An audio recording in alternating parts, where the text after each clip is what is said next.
Bai, kaixo, atxaldeon. Atxaldeon. Oiane, bihotzez elkartea zer da eta noiz sortzen da?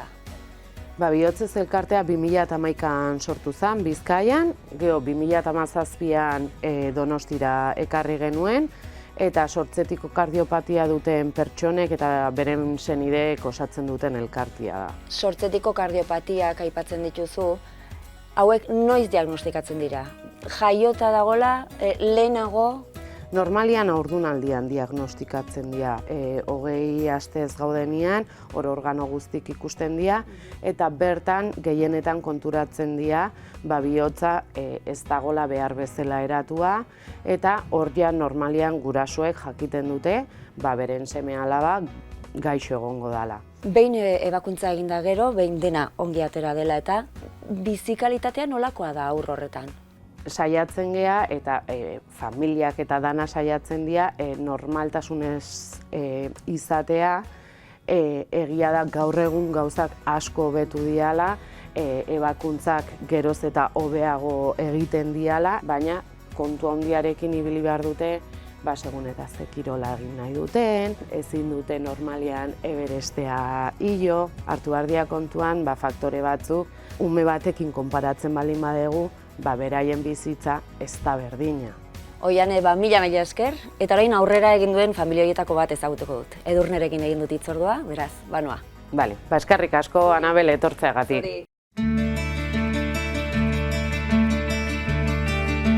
Edurne! Ai, Anabel, bajísima, kaixo. Zer moduz?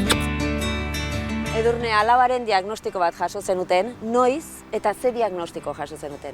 Bueno, alabak 3 urte zituenean jaso genuen diagnostikoa zela bihotze ezberdin batekin jaio zela.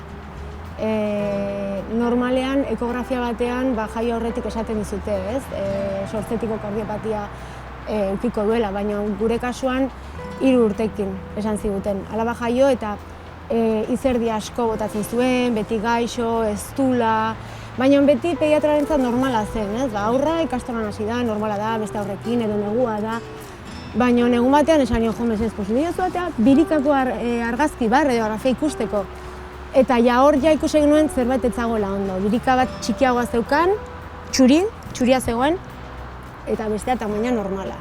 Sindrome de zimitarra. Ebakuntza bat egin behar zioten eta 50-50, ez? Posiletzen ondo atera edo ez. Orduan, ebakuntza egin zioten handikan 4 hilabetetara. Orduan, eduki genuen 4 hilabete horiek, ez despeditzeko, baina hitz egin genuen heriotzataz buruz etxean, hitz egin behar izan genuen, ze beste 2 alaba ditut, eta nola esplikatu beste biei, igual alaba bestea etzela etortzen.